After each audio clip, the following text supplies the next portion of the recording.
C'est avec lui que se termine d'une certaine manière une tradition classique qui remonte à l'Antiquité et que commence ce qu'on a appelé la modernité, mais en tout cas l'art le plus contemporain, comme le montre le fait qu'au XXe siècle, et même encore au XXIe siècle, beaucoup d'artistes trouvent leur référence ou leur source d'inspiration avec Delacroix. C'est aussi quelqu'un qui finalement est à la fois de son temps, puisqu'il appartient à sa société, mais hors de ce temps, puisqu'il est un des premiers peintres, un des premiers artistes à délibérément choisir une carrière d'artiste à laquelle il consacre toute sa vie et à laquelle il est fidèle jusqu'au bout, à la fois dans l'expression et dans son tempérament.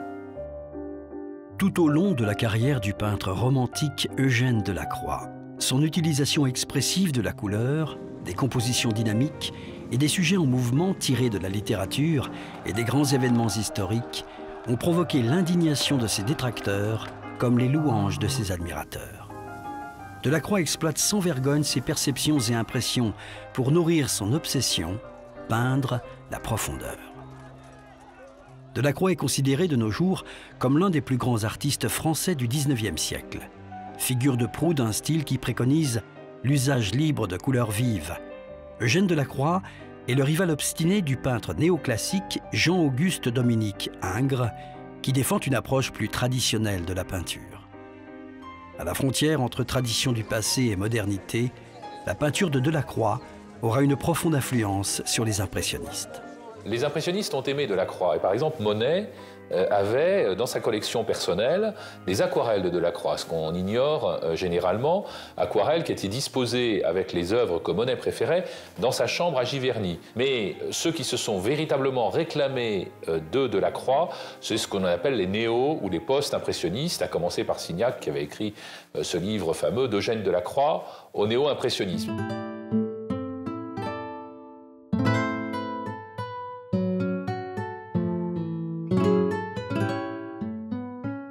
Ferdinand Victor Eugène Delacroix naît à Charenton-Saint-Maurice le 26 avril 1798.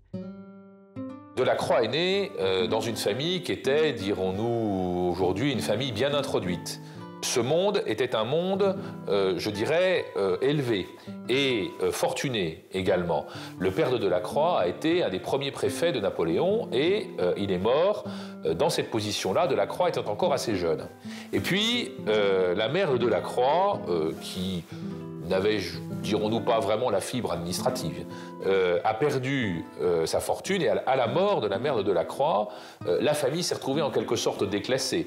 Delacroix lui-même n'avait quasiment plus rien. Il dit à un moment, tout mon bien se résolvait dans un pot en faïence et un couvert d'argenterie. Même pas vrai. C'était quelqu'un qui n'avait vraiment plus aucune ressource. Et c'est quelqu'un qui s'est fait véritablement par lui-même.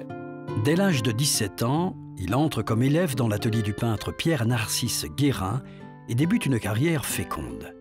Il produira plus de 850 peintures et un grand nombre de dessins et fresques.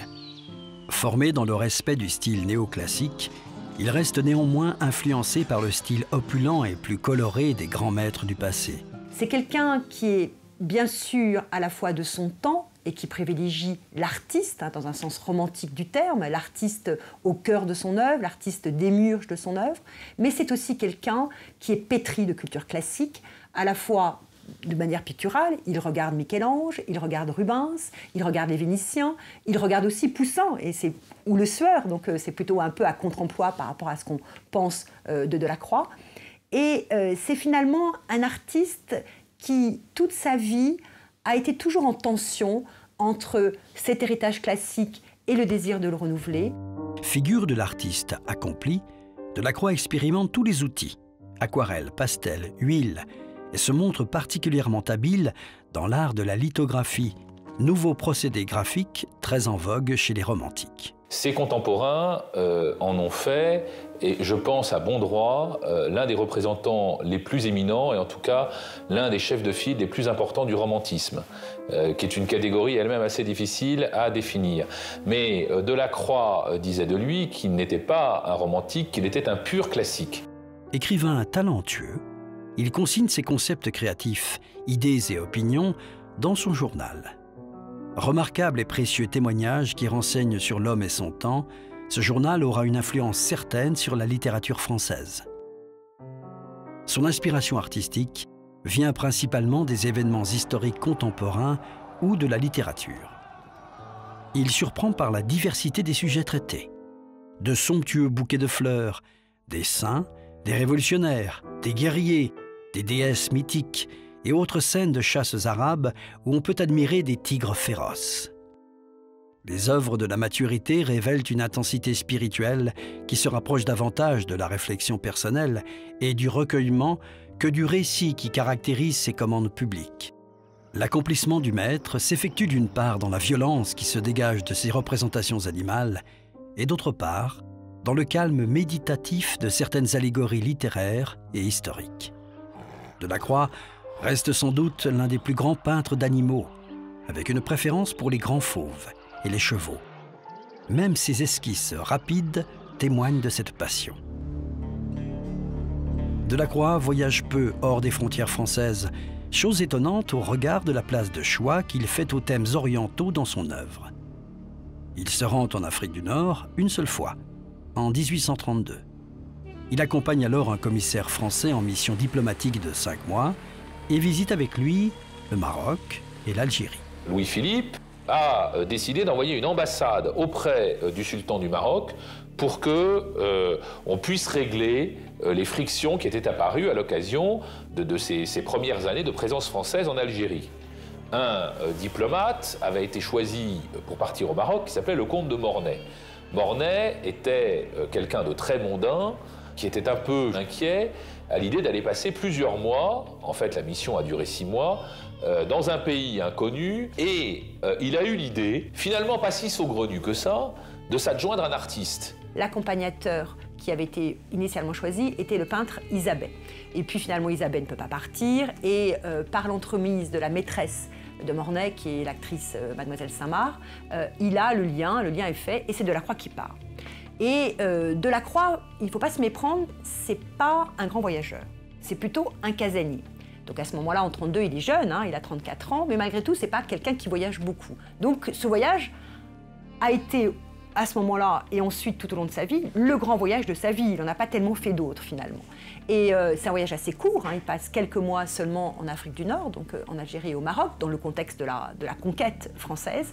Et c'est pour lui un éblouissement et une révélation. Un éblouissement au sens strict, j'allais dire, la lumière, les couleurs, donc de sens immédiat. Et c'est vrai qu'il s'intéresse beaucoup aux théories des couleurs et aux théories de la manière dont les couleurs peuvent transmettre des émotions. Donc c'est quelque chose qui l'intéresse beaucoup.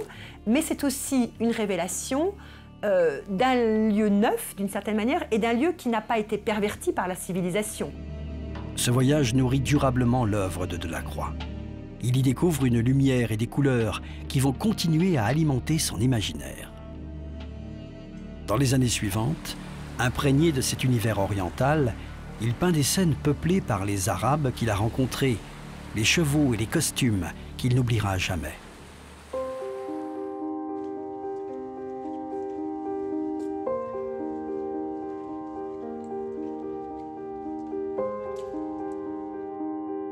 En 1819, à l'âge de 21 ans, Delacroix reçoit sa première commande de l'église d'Orsemont, la Vierge aux moissons. Durant l'été 1821, il peint Les 4 saisons, une œuvre qui doit orner la salle à manger de l'acteur François-Joseph Talma. Delacroix peint quelques portraits, et bien qu'il ne soit pas un peintre de paysage, une partie de son travail révèle néanmoins de délicates aquarelles, des pastels et des lithographies. Ces œuvres témoignent d'une intimité délicate, absente des commandes publiques monumentales de la maturité du peintre. Citadin sophistiqué, aimant la vie mondaine, il avoue cependant se sentir davantage à son aise dans sa maison de campagne de Champrosay. Ardent observateur de la nature, il exécute des études de plantes et d'animaux.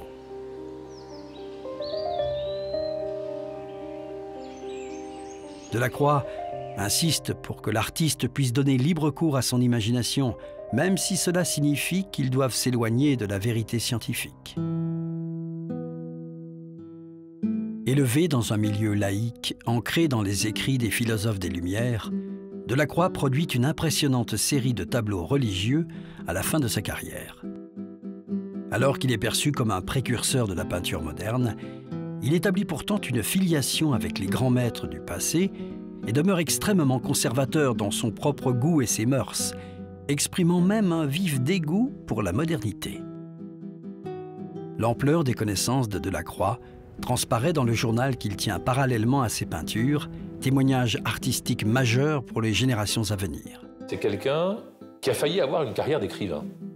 Il a vraiment hésité, quand il avait 20 ans, 18-20 ans, il savait qu'il avait le tempérament artistique, devant faire une carrière de musicien. On parle toujours du violon d'Ingres, mais Delacroix jouait de la guitare, du piano, il chantait. Une carrière de musicien, une carrière d'écrivain. Et il a écrit, on a des écrits de jeunesse. Il a fait un roman, une pièce de théâtre, qui sont des essais, des tentatives, un peu comme les écrits du jeune Balzac, si vous voulez. Bon, puis il s'est arrêté là et il a choisi la carrière d'artiste, qui correspondait certainement plus à son tempérament, encore que le journal est véritablement un monument de la littérature. Et la correspondance de Delacroix est également quelque chose de tout à fait remarquable. C'est quelqu'un qui savait écrire. Il écrit avec éloquence sur la musique, la peinture et les grands maîtres, mais aussi sur les écrivains qu'il admire et l'inspiration que lui donnent Goethe, Shakespeare et Byron. Delacroix est quelqu'un qui lit beaucoup toute sa vie, qui a un rapport à l'écriture aussi très fécond toute sa vie. Il lit Shakespeare, il lit Dante, qu'il illustre d'ailleurs dans son tableau de 1822. Il lit aussi les contemporains, il lit Chateaubriand, il lit Walter Scott, qui a été traduit assez vite en français. Il lit ensuite Hugo, par exemple, ou même Musset, même s'il a des liens avec Musset un peu distendus. Donc c'est quelqu'un qui a une très grande variété de sources d'inspiration. Delacroix a lu Goethe en traduction, peut-être en allemand, enfin en traduction, et il a illustré Goethe d'abord parce qu'un éditeur lui a demandé d'illustrer Goethe dans de magnifiques lithographies. Ces lithographies ont été éditées sur plusieurs années avant d'être reliées en volume et éditées avec le texte traduit de Goethe en 1827-1828. Il s'agit du Faust. Auparavant, ces gravures avaient été envoyées, donc elles n'étaient pas sous les yeux du public en France, elles avaient été envoyées à Goethe lui-même à Weimar. Et Goethe en parle dans ses conversations avec Eckermann. Et il a ce mot extraordinaire, il dit « Monsieur Delacroix exprime dans ses images des choses que moi-même, je ne croyais pas avoir mises dans mon texte. » En gros, c'est ce qu'il dit. Je ne me rappelle plus des termes exacts, mais Delacroix avait découvert pour Goethe, dans le texte de Goethe, des sentiments, des expressions que Goethe découvrait dans les images de Delacroix d'après son texte.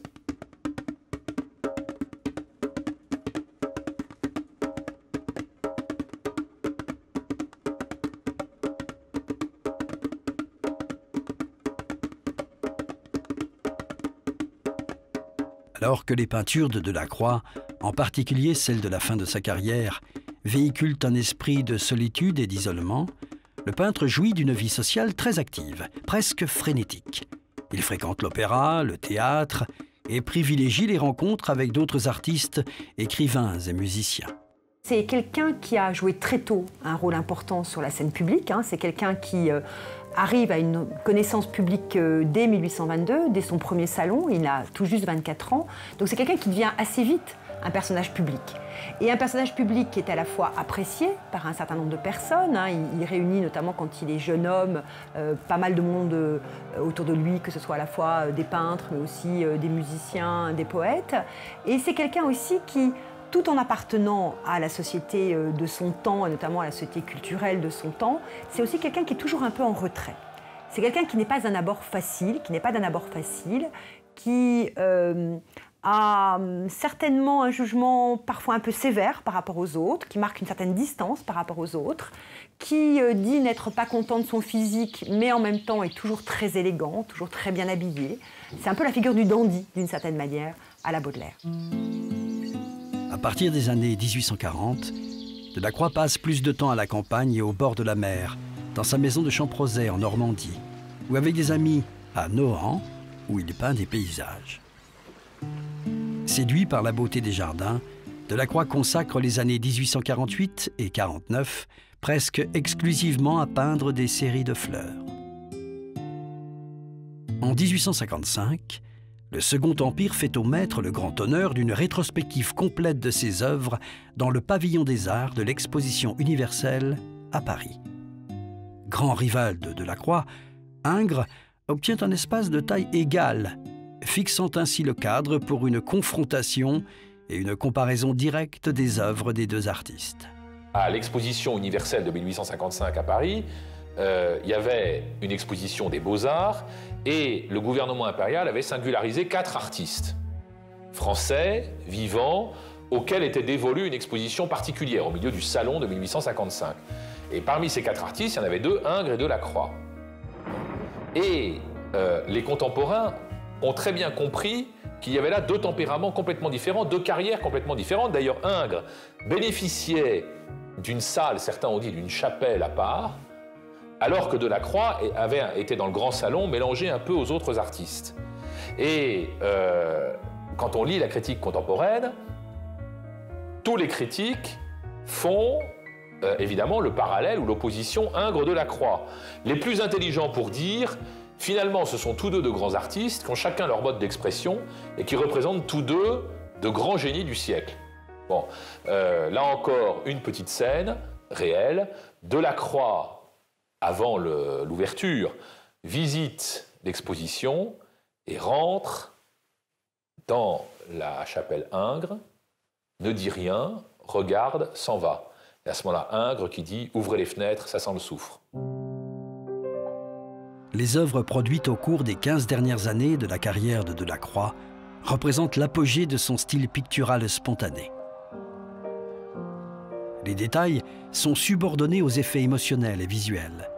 Ses peintures tardives déploient toutes les qualités de son art et susciteront l'admiration des artistes à venir.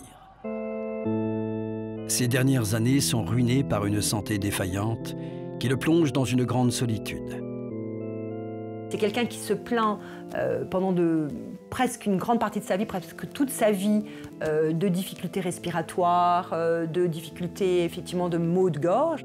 En 1856, il entreprend la dernière grande commande publique de sa vie, la décoration des murs et du plafond de la chapelle des Saints-Anges de l'église Saint-Sulpice à Paris. Le grand décor, c'est là où se sont révélés les grands artistes depuis la Renaissance.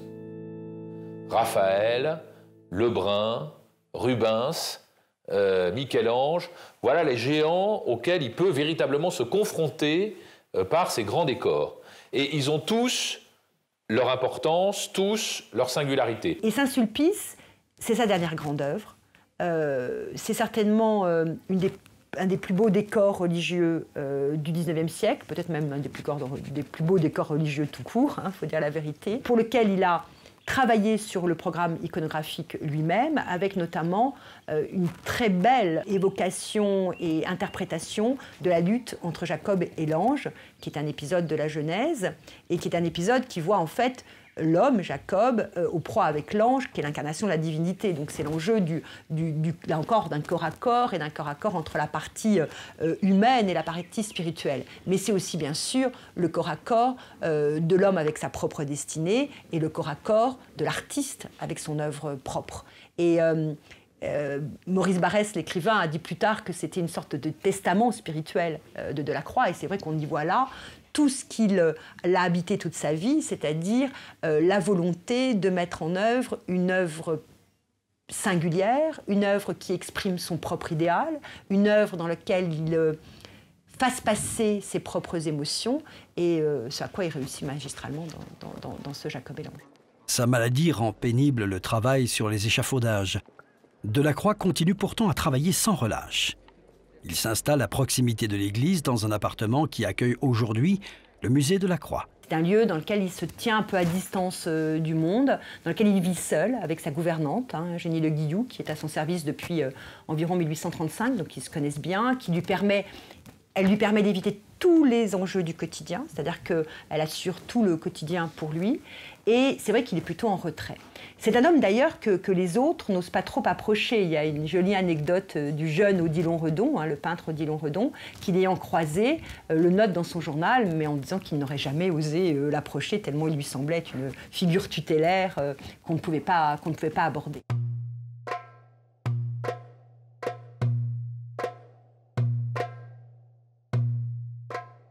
Alors que les dernières œuvres de Delacroix s'inspirent de ses sujets favoris, chasse d'animaux, motifs d'Afrique du Nord, guerre d'indépendance grecque et des œuvres de ses auteurs favoris, c'est l'assurance de son style, la maîtrise de la surface peinte et la manipulation de la couleur qui auront le plus grand impact sur les peintres à venir. Delacroix est un artiste très introspectif, consumé par le désir d'améliorer sa technique comme d'inscrire son nom dans l'histoire. Comment devient-on un artiste connu au XIXe siècle en exposant aux yeux du public ses œuvres dans ce qui est l'exposition avec un grand E qui a lieu à intervalles plus ou moins réguliers. Au début de la carrière de Delacroix, c'est tous les 2 ou 3 ans, le salon qui avait lieu dans le grand salon carré du Louvre, d'où son nom, c'est une exposition qui remonte à l'Ancien Régime, et où tous les artistes exposaient des œuvres qui n'avaient jamais été exposées jusqu'à présent. En 1822, à 24 ans, Delacroix présente son premier tableau, Dante et Virgile aux Enfers, à une importante exposition du Salon de Paris. Cette pièce utilise une technique qui comporte beaucoup de couleurs non mélangées pour former ce qui ressemble, à distance, à un tout unifié. Les impressionnistes vont plus tard adopter ce style. Le régime de la monarchie restaurée, c'était un gouvernement très libéral dans l'administration des arts. Et donc, les responsables, qui étaient d'ailleurs de grands aristocrates, achetaient tous les styles pour soutenir, je dirais, tous les talents, quelle que soit leur orientation. Et c'est comme ça que Delacroix a été acquis en 1822 parce que son tableau avait fait choc, avait impressionné le public et les critiques, et qu'on a pensé qu'il fallait soutenir cet artiste d'avenir qui avait été remarqué aussi par des peintres qui ne le connaissaient pas auparavant ou qui ne le connaissaient pas très bien, notamment le baron Gérard, qui a été très marqué par la vision de la barque de Dante, à qui, dit-on, il aurait acheté un cadre doré, et, puisque Delacroix n'avait pas les moyens de se le payer, et qui a très certainement appuyé les débuts de Delacroix. Et il en allait de même du baron Gros, qui a été très marqué par cet artiste qui semblait se situer dans sa continuité et qu'il a également soutenu à ses débuts. Delacroix présente les massacres de Schio au Salon de 1824. Avec une grande vivacité de couleurs et d'émotions, il imagine un incident dans lequel les Turcs massacrent 20 000 Grecs sur l'île de Chios. Le gouvernement français se portera acquéreur de l'œuvre pour la somme de 6 000 francs. Entre 1827 et 1832, Delacroix semble produire un chef-d'œuvre après l'autre. Il s'inspire à nouveau des thèmes historiques, comme de la poésie de Lord Byron, qui lui permet de compléter ce tableau pour le salon de 1827-1828. Il a alors 29 ans. En 1831, Delacroix reçoit une invitation inattendue de la part du sultan du Maroc. Cela s'avère être une expérience passionnante pour l'artiste, ensorcelé depuis sa jeunesse par les enchantements de l'Orient. La Révolution de 1830 lui inspire le célèbre tableau « La liberté guidant le peuple », exposé au Salon de 1831. C'est la dernière peinture de Delacroix qui incarne véritablement l'idéal romantique. Le tableau glorifie le peuple citoyen et symbolise la liberté. Il représente l'assaut final. 4 personnages se détachent de la scène. Au centre, une femme déesse mythique.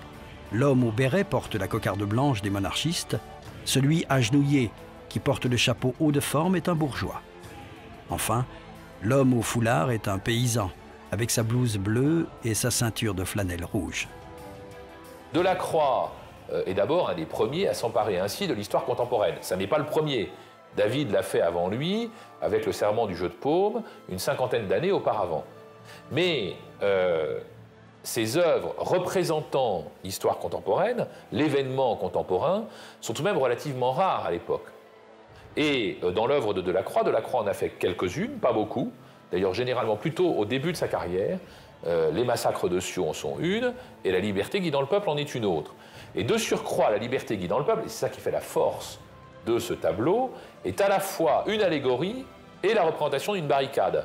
Là aussi, c'est quelque chose de tout à fait original. Les Français se reconnaissent, voient dans la liberté Marianne, la République, la France. Il n'a jamais exprimé à un tel point le sentiment populaire, un moment politique, et peut-être aussi ses propres opinions. Encore que là, on est dans un terrain un peu mouvant. Eugène Delacroix découvre une nouvelle inspiration lors de son voyage au Maroc en 1832. La culture antique, fière et exotique, le pousse à écrire « Je suis bouleversé par ce que j'ai vu ».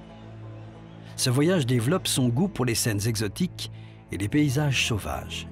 De nombreuses toiles de la fin de sa carrière seront peintes en mémoire de l'Afrique du Nord. Les femmes d'Alger sont le tableau le plus emblématique, à la fois et pour le grand public et pour les peintres. Ne serait-ce que parce que c'est un tableau qui ne raconte pas d'histoire, donc dans lequel on rentre très facilement. Et puis c'est l'Orient, ce sont les femmes, c'est la couleur. Bon, et c'est un tableau qui, c'est vrai, est miraculeux. Un tableau qui a été beaucoup regardé, vous le savez, par Picasso, également par Renoir. Cézanne dit, moi on n'arrive pas à peindre comme ça. Tous les grands artistes ont compris ce miracle qu'étaient les femmes d'Alger.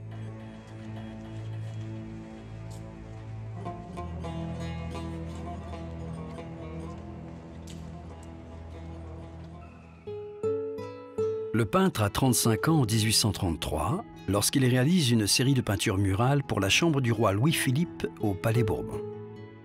Il fait ainsi revivre cet art ancestral qui redevient populaire et qu'il continuera à développer jusqu'en 1861.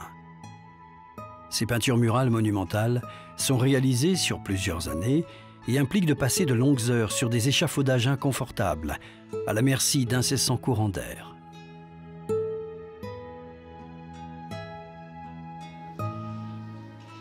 En 1836, Saint-Sébastien est la seule peinture qu'il présente au Salon. Elle est achetée par le gouvernement français et envoyée à Nantua pour décorer l'église Saint-Michel. En 1838, Delacroix est chargé de décorer la bibliothèque du Palais Bourbon, un travail qui va durer plusieurs années et qui sera achevé en 1847. La bibliothèque du Palais Bourbon est, dans sa conception et dans sa réalisation, une œuvre gigantesque et tout à fait admirable.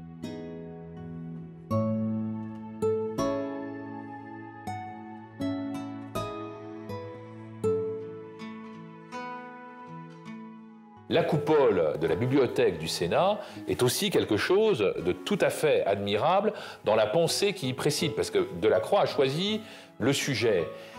Il est difficile de dire que Delacroix préférait tel ou tel de ces grands décors. Il les a fait successivement, et c'est vrai qu'à partir de 1834, c'est-à-dire le moment où on lui passe la commande d'un premier salon au Palais Bourbon, qui est la salle du trône, il n'a quasiment pas arrêté jusqu'au dernier de ces grands décors, qui est la chapelle des Saints-Anges à Saint-Sulpice, qui termine quelques années simplement avant sa mort.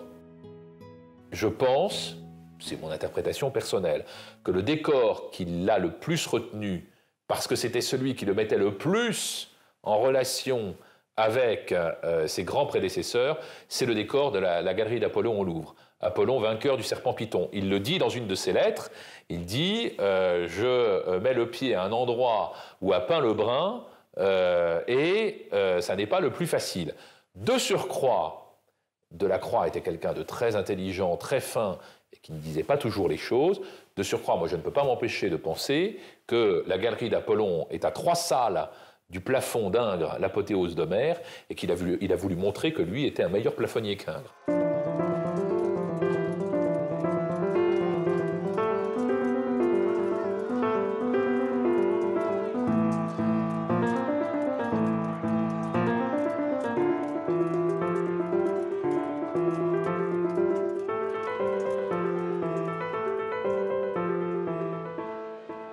La représentation très colorée de la danse extatique des Aïssawa dans cette œuvre fait place à une évocation intensément dramatique de leur cérémonie rituelle. Au lieu de nous placer parmi les spectateurs, Delacroix nous oblige à suivre les personnages dans leur progression, hurlant à travers la ville. Leur agitation atteint son point culminant, frisant l'incontrôlable. Les expressions hallucinées de certains personnages renforcent l'atmosphère maligne de la scène, ce qui peut produire un certain inconfort pour le spectateur. Il y a deux peintures pour lesquelles il a, si je puis dire, eu un peu plus d'attention. Il y en a une qui n'est pas beaucoup connue aujourd'hui, enfin qui est moins connue, c'est la Médée du musée de Lille, qui est une peinture dont un de ses contemporains, critiques, Théophile Thoré, a eu l'intelligence de dire c'est la première fois que M. Delacroix peint le nu. Il avait peint d'autres nus, mais c'est la première fois où il peint un tableau d'histoire antique avec du nu. De nombreuses versions du Christ sur la mer de Delacroix représentent le fameux épisode des évangiles dit « Jésus calmant la tempête ». La première série comprend 4 œuvres dans lesquelles Delacroix peint une simple chaloupe. La deuxième série, composée de 2 tableaux, affiche une composition plus complexe, organisée autour d'un bateau aux voiles déchirées par la tempête. La forme et la position du bateau produisent des changements majeurs dans la composition et établissent une relation psychologique entre les personnages et les éléments déchaînés. Dans la série des chaloupes, les 9 apôtres sont livrés à eux-mêmes et présentés dans un état de total désarroi. 2 d'entre eux sont aux avirons, tandis qu'un 3e reste accroché à la barre. Un 4e se recroqueville à la proue du bateau, paralysé par la peur, alors que le 5e fait face à la fureur des eaux. Les 4 derniers apôtres sont tournés vers le Christ, l'un d'eux trouvant refuge dans son ample manteau. Dans la série des voiliers, 5 apôtres tentent de s'accrocher à la voile emportée par le vent, tandis que le dernier implore le Christ endormi. Delacroix s'applique à rendre fidèlement le récit évangélique selon lequel le Christ s'est endormi pendant la tempête.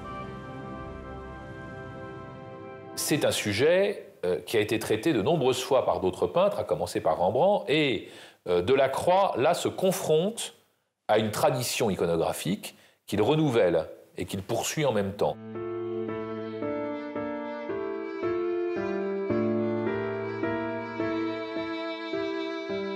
Lara, d'abord publié en 1814, est l'un des 4 contes orientaux de Lord Byron.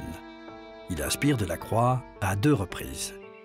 Dans la deuxième version de 1858, le caractère profondément tragique de la première peinture est supplanté par un lyrisme diffus et poétique, certainement lié aux fluctuations créatrices auxquelles Delacroix est sujet vers la fin de sa vie. Sa peinture est une peinture littéraire. Alors là, c'est quelque chose qui est un peu difficile à comprendre pour nous aujourd'hui. Pour nous, un tableau, un dessin, une gravure, c'est avant tout une forme. C'est de la couleur, du dessin, ça n'est pas un sujet. À l'époque de Delacroix, et pour Delacroix lui-même, et c'est en cela qu'il s'inscrit dans une tradition qui remonte à l'Antiquité et qui a été magnifiée par la Renaissance, une œuvre d'art est d'abord un sujet. Et de ce point de vue-là, lorsque Delacroix traite d'un sujet littéraire, Goethe, Shakespeare, Byron, aussi bien que le Tasse ou l'Arioste, il commence par s'emparer d'un texte, il le médite, ce texte fait sur lui telle ou telle impression, et il transpose cette impression dans les éléments plastiques de la peinture.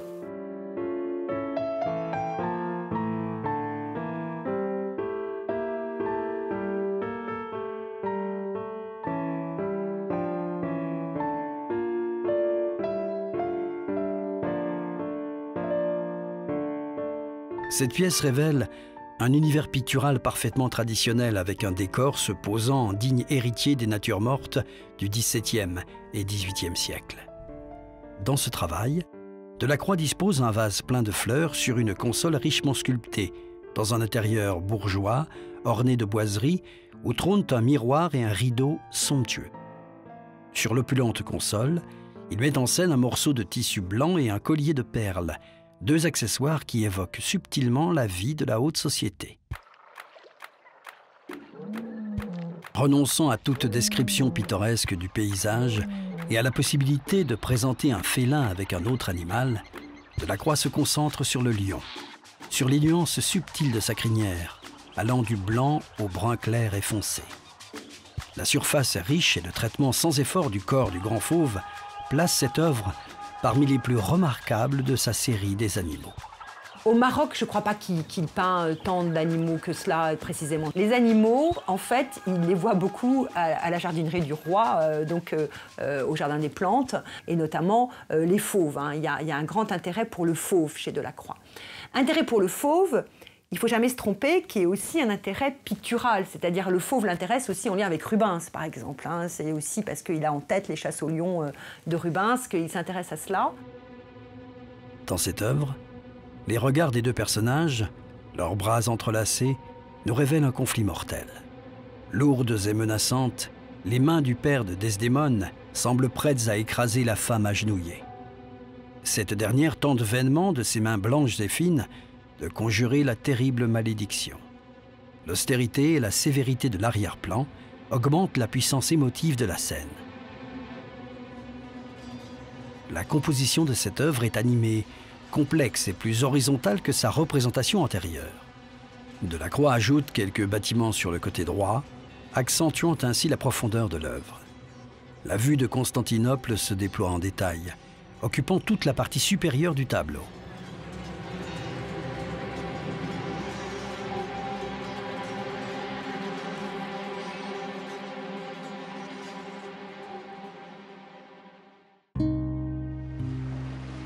Dans cette œuvre, la préoccupation première de Delacroix est d'insuffler émotion et sensualité à la silhouette élancée d'Andromède, nue sublime et personnage central de la composition. Les divers éléments de la scène mettent en valeur le corps de la jeune fille auquel les rochers servent d'écrin. Le rouge de sa robe, jeté sur les rochers, rappelle la chevelure rouge flamboyante de la princesse et contraste avec le vert bleu des vagues et la teinte dorée du ciel. Delacroix reproduit dans un traitement volontairement réaliste les 2 disciples attablés. La pose est détendue, l'ambiance amicale après un repas copieux. L'effet de perspective est créé par l'escalier. La scène se déroule dans un intérieur sombre où émerge la silhouette lumineuse du Christ. L'artiste enrichit sa palette et sa composition en baignant l'image d'une profonde dévotion induite par la vitalité du personnage du Christ qui domine ses disciples. Dans ce travail, l'attention se concentre presque exclusivement sur le groupe très serré formé par Weislinger et ses agresseurs qui occupent presque toute la toile. En positionnant ce groupe sur une ligne dirigée vers les arbres à droite, le peintre ouvre le paysage à gauche, ce qui lui permet de porter l'attention sur un autre combat qui a lieu plus bas. La violence de l'attaque décrite dans cette peinture est intense, et l'ensemble du groupe de chevaux et de cavaliers semble sur le point de chuter. Cette instabilité délibérée est compensée par une correspondance harmonieuse des lignes et des couleurs. On a la critique d'un tableau d'Ingres par Delacroix. C'est rapporté dans les souvenirs de George Sand. Elle raconte qu'un soir, elle était chez Chopin, Delacroix vient, et il y a son fils, le fils de George Sand, Maurice. Et on se met à parler art et peinture, et on parle du dernier tableau d'Ingres, qui est une odalisque. Et Delacroix dit « Ingres ne sera jamais un coloriste ». Parce que quand on regarde son tableau, c'est comme de la salse pareille. Toutes les couleurs sont juxtaposées les unes aux autres, sans sentiment d'unité, alors que, dit-il à Maurice, regarde, et il prend à ce moment-là des coussins et du fil à broder, il les mélange et il dit, tu vois, les couleurs, elles sont toutes en rapport les unes avec les autres, et quand on met une couleur, il faut mettre sa complémentaire et ainsi de suite. Et unir ainsi tout le tableau.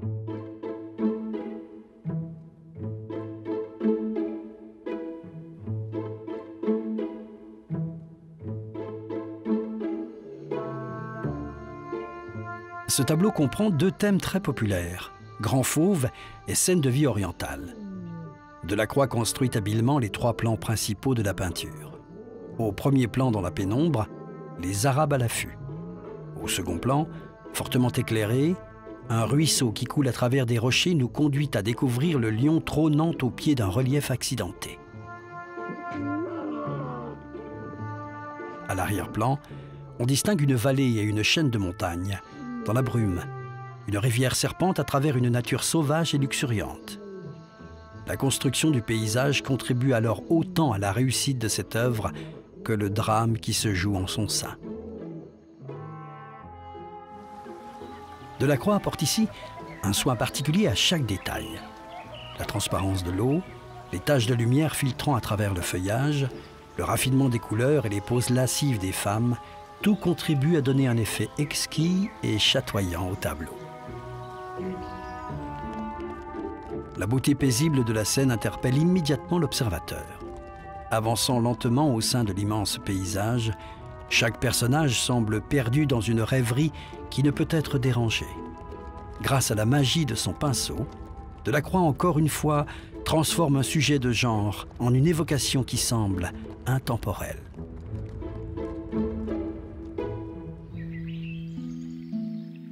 Librement esquissé dans un mélange harmonieux de couleurs vives, ce paysage peut sembler anodin, mais capte l'attention grâce à la modernité et à la dextérité avec laquelle Delacroix manie la lumière.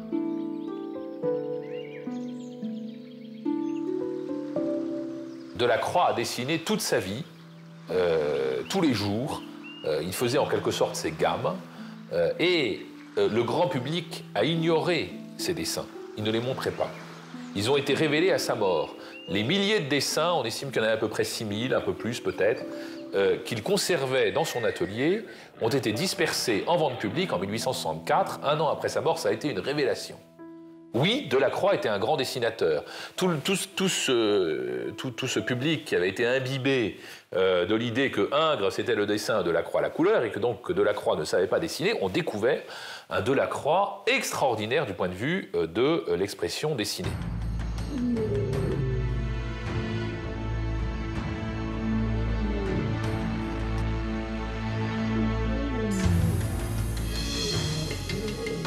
Ce travail résume bien les qualités picturales communes au paysage peint par Delacroix. Fluidité des touches, choix délibéré de couleurs vives et lumineuses, comme les verts, la lumière qui inonde la végétation et le bleu intense du ciel. En 1854, pendant 4 mois, le peintre réalise de nombreuses études pour la composition de cette peinture.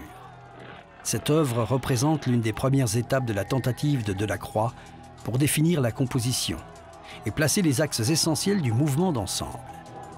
Exécuté avec une énergie surprenante et une utilisation vigoureuse de la couleur, ce travail montre la rigueur avec laquelle Delacroix souhaite organiser l'espace pictural et équilibrer les tonalités. Il est significatif d'une distribution de la couleur dans les différentes zones de la toile, produite par l'harmonisation entre la violence de la scène et le mouvement des groupes d'hommes et d'animaux. Ce sont souvent des corps à corps, c'est les combats de faux avec une autre espèce. C'est souvent le combat, par exemple, d'un lion avec un cheval, donc une espèce domestiquée, donc proche de l'homme, et un fauve qui est animé par une certaine sauvagerie. Et il ne faut pas se tromper, cette dualité, c'est aussi une dualité de l'artiste lui-même, c'est-à-dire que c'est aussi un corps à corps entre la partie rationnelle de l'artiste et sa partie sauvage. Considéré comme l'un des chefs-d'œuvre de Delacroix, ce tableau reste le plus bel exemple de peinture animalière réalisée par l'artiste. Son succès réside principalement dans la concentration de la scène, qui se focalise sur la cruauté calme du félin et les yeux épouvantés du lapin. La parfaite intégration du sujet dans un paysage sauvage et turbulent est aussi remarquable. L'entrée de la gorge sombre de l'abri rocheux augmente le pouvoir dramatique de la scène. La palette est plus sobre et plus théâtrale que celle utilisée dans les autres compositions d'animaux de l'artiste.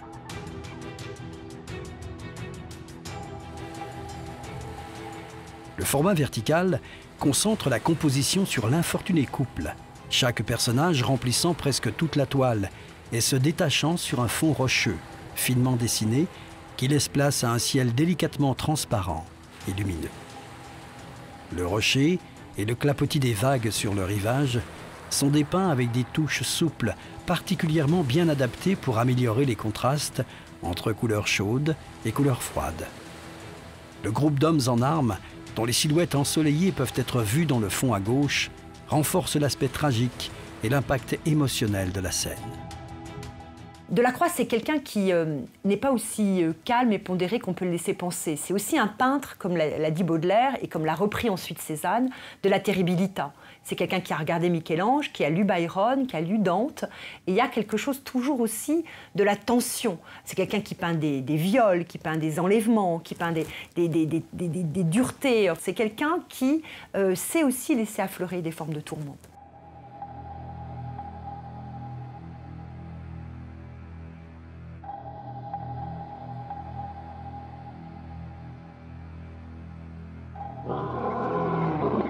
Cette œuvre témoigne des qualités exceptionnelles qu'on peut admirer dans les peintures d'animaux de Delacroix. Plus intéressé par le potentiel expressif des grands fauves que par la description de leur anatomie. Pour la couleur du Christ, Delacroix utilise des pigments terre de sienne naturels. Quelques tons de noir et de blanc sont glissés ici et là pour fournir une ombre d'une tonalité plus chaude. Les manches de la Vierge sont peintes d'une couleur grise qui renferme des nuances de rouge. L'artiste réalise les effets de lumière en jaune de Naples et en noir.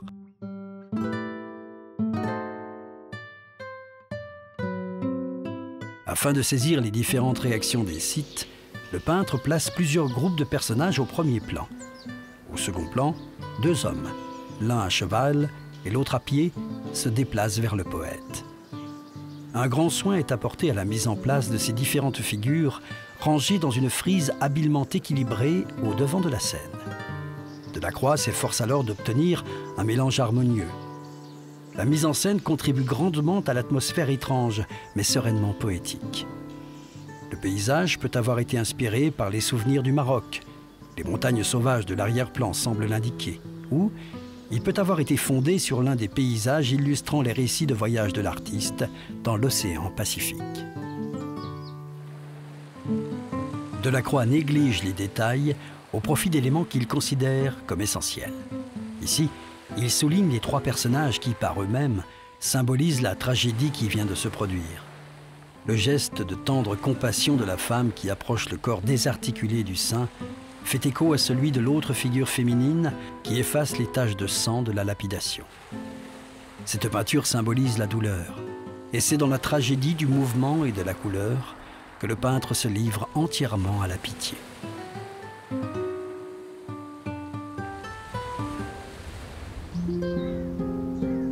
Avec son atmosphère teintée d'une sobre mélancolie, le classicisme de la pose et l'harmonie des couleurs chaudes où dominent des rouges foncés, des verts et des bruns.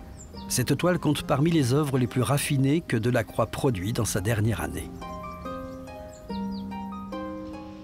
Cette scène s'intègre dans un vaste paysage de désolation qui accentue l'isolement dramatique du martyr inanimé et de ses disciples.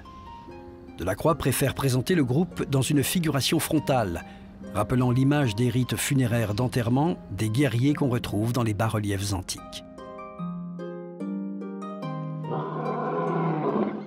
Dans ce travail, le tigre semble prêt à bondir. Et Delacroix insiste sur le dessin des muscles tendus qui soulignent la force de l'animal. Le paysage, moins lumineux et fluide que dans d'autres peintures, reprend de nombreux éléments familiers. Un ciel lumineux, un fond sauvage et rocheux, et un arbre que l'artiste a copié lors de ses promenades dans la forêt de Sénart. On remarque l'organisation harmonieuse des différents plans. Une ligne courbe naît au premier plan à gauche et disparaît finalement dans le col, couronnée par des fortifications massives.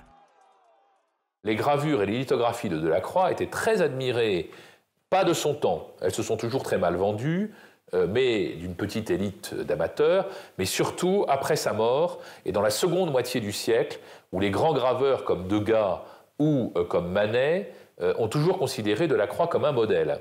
Et il y a là beaucoup de découvertes à faire. Vous avez ici 3 lithographies de Delacroix qu'il a dessinées dans sa jeunesse, en 1824. Ce sont des œuvres qui sont contemporaines des massacres de Sceaux, un tout petit peu postérieures à la barque de Dante. Ce sont des feuilles qu'il a faites d'après des médailles, d'après des monnaies antiques, et Delacroix les a dessinées presque en lumière rasante, de manière à exacerber les reliefs. Là, je dois dire qu'on a un Delacroix complètement neuf, qui s'intéresse à l'Antiquité, on est en 1824, mais qui la traite de façon moderne. Eugène Delacroix ne peut être identifié comme un artiste strictement classique ou romantique. Son talent transcende les écoles, les mouvements et les étiquettes. Les œuvres produites au cours des 15 dernières années de sa vie sont exemplaires et témoignent d'un style pictural d'une grande spontanéité. La spécificité des détails est subordonnée à tous les effets émotionnels et visuels. Ses peintures tardives le démontrent peut-être mieux que ses œuvres monumentales, présentées lors des divers salons. Les grandes qualités de son art vont susciter l'admiration des peintres à venir.